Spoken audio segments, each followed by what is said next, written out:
Welcome to BCI best of cricket India. एक और addition में आप सबका स्वागत है।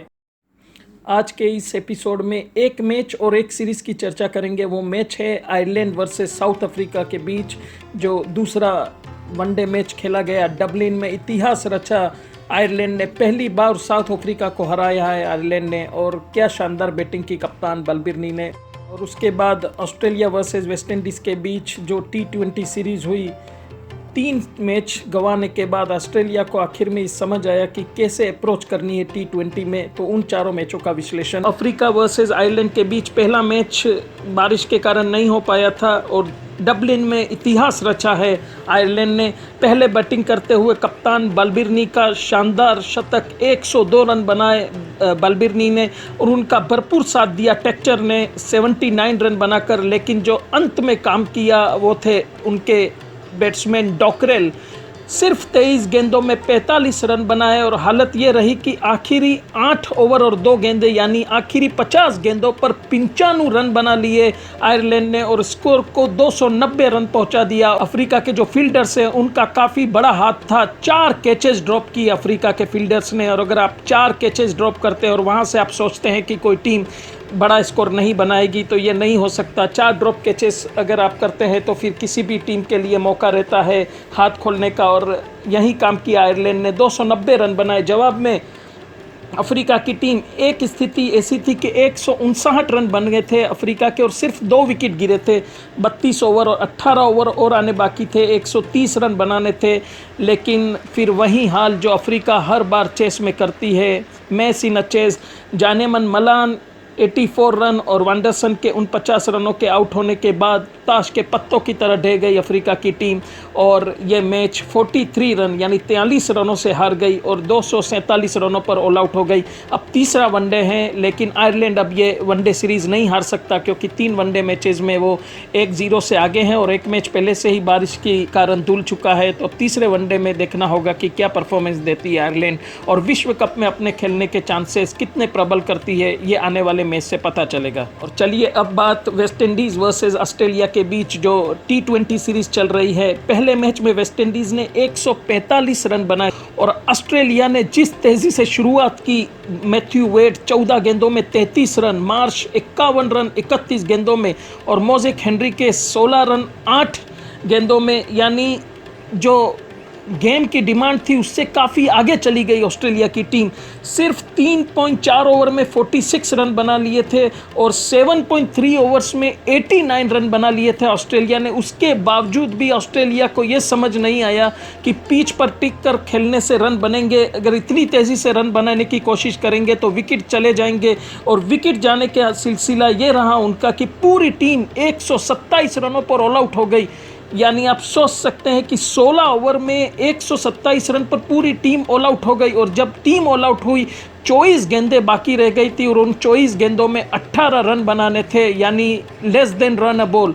लेकिन यही हाल है, अगर आप विकेट सेफ नहीं रखते हैं और सिर्फ रन बनाने की कोशिश करते हैं, तो आजकल जो T20 गेम्स है उसमें उतने उतार चढ़ाव आ रहे हैं कि हम देख रहे हैं कि पिछली कई सीरीज से कि अगर आप अपनी स्ट्रेटेजी से नहीं खेलते हैं तो एक जीता हुआ मैच भी आप हार सकते हैं।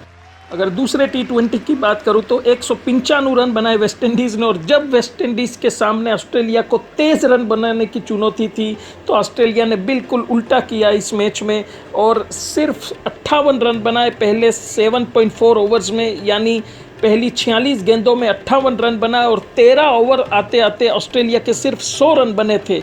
और आप देखेंगे कि बाद के 95 रन बनाने के लिए उनके पास सिर्फ 7 ओवर्स बाकी थे, और ऑस्ट्रेलिया उन रनों को बनाने के चक्कर में विकेट गंवाती गई। यानी पहला मैच अगर मैच से काफ़ी आगे चलकर ऑस्ट्रेलिया हारी, तो दूसरा मैच से काफ़ी पीछे रहकर ऑस्ट्रेलिया की टीम हार गई। T20 की स्ट्रेटेजी ऑस्ट्रेलिया के लिए बिल्कुल घातक साबित हो रही है। उन्हें समझ नहीं आ रहा है कि किस तरह से T20 मैचेस में अप्रोच करनी है। भारत के सामने T20 सीरीज़ हार चुके हैं और अब वेस्ट इंडीज़ के सामने भी T20 सीरीज़ हार गए।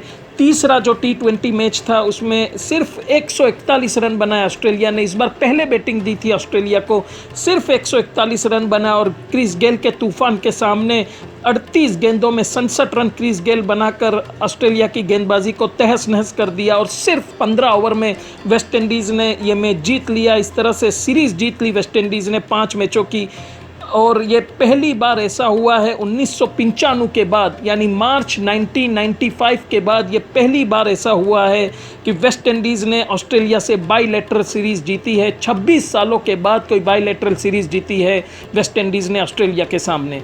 और आखिरकार 3-0 से T20 सीरीज़ गंवाने के बाद ऑस्ट्रेलिया को ये समझ आई कि किस तरह की अप्रोच करनी है T20 में। दूसरे ओवर में ही विकेट गंवाने के बाद एरन फिंच और मिचेल मार्श ने जिस तरह से इस मैच में बैटिंग की, 37 गेंदों पर 53 रन, और पहली बार अपने हाथ खोले एरन फिंच ने। और इस सीरीज़ में अब तक ऑस्ट्रेलिया की जो बैटिंग का दारोमदार संभाल रहे मिचेल मार्श ने 44 गेंदों पर 75 रन बनाए और दोनों ने सिर्फ 58 गेंदों में ऑस्ट्रेलिया के लिए 114 रन जोड़े, यानी 11 ओवर और 2 गेंदों तक ऑस्ट्रेलिया का स्कोर 126 तक पहुंचा दिया इन दोनों ने। और वहां पर एरन फिंच आउट हो गए और उसके बाद 166 तक ले गए मिचेल मार्श, और जब वो आउट हुए तब 3 ओवर और आने बाकी थे और ऑस्ट्रेलिया ने 189 का स्कोर किया। पहली बार इतना चुनौतीपूर्ण स्कोर उन्होंने दिया वेस्ट इंडीज़ को। और वेस्ट इंडीज़ ने भी जिस तरह से अप्रोच की और जो गलतियां ऑस्ट्रेलिया ने पिछले 3 T20 में की, वही गलती इस बार वेस्ट इंडीज़ ने की।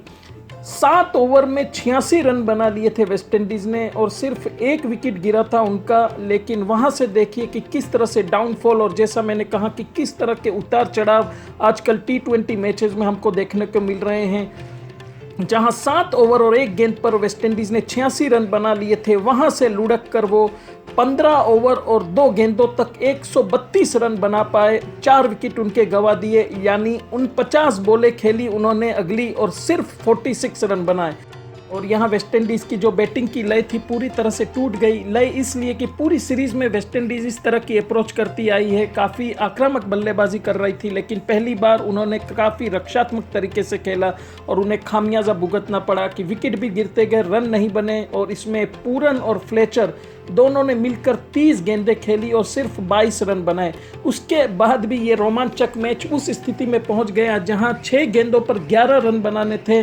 फेबियन एलन ने 14 गेंदों में 29 रन बनाए और रसेल ने 7 गेंदों पर 18 रन बना लिए थे उस वक्त। और आखिरी ओवर में अगर 11 रन बनाने हो और एंड्रे रसेल सामने हो तो कोई भी टीम ये कहेगी कि वेस्ट इंडीज़ ये मैच जीत जाएगी। लेकिन मिचेल स्टार्क ने सबसे यादगार ओवर T20 में 5 डॉट बॉल फेंकी उन्होंने एंड्रे रसेल को। आज की तारीख में T20 में अगर आप कहेंगे कि कोई खिलाड़ी आखिरी ओवर में जब 11 रन चाहिए जीतने के लिए और एंड्रे रसेल जैसे बैट्समैन को 5 डॉट बॉल्स फेंकते हैं, तो इससे ज़्यादा बेहतरीन ओवर नहीं देखने को मिल सकता। 5 डॉट बॉल्स फेंकने के बाद आखिरी गेंद पर रसेल ने छक्का लगाया जो कि किसी भी काम का नहीं था वेस्ट इंडीज़ के लिए। और 11 रन जो बनाने थे वेस्ट इंडीज़ वो इस मैच में नहीं बना सकी और एंड्रे रसेल सिर्फ एक छक्का लगा सके और 4 रनों से वेस्ट इंडीज़ ने ये मैच गंवा दिया ऑस्ट्रेलिया के सामने। और आखिरकार ऑस्ट्रेलिया को पहली T20 जीत मिली है इस सीरीज़ में। तो अगर एपिसोड पसंद आया हो तो प्लीज़ सब्सक्राइब करके लाइक कर दीजिए और बेल आइकन का बटन प्रेस कर दीजिए ताकि आने वाले एपिसोड्स की अपडेट्स आपको मिलती रहे। तब तक के लिए stay safe, stay healthy. Thank you very much.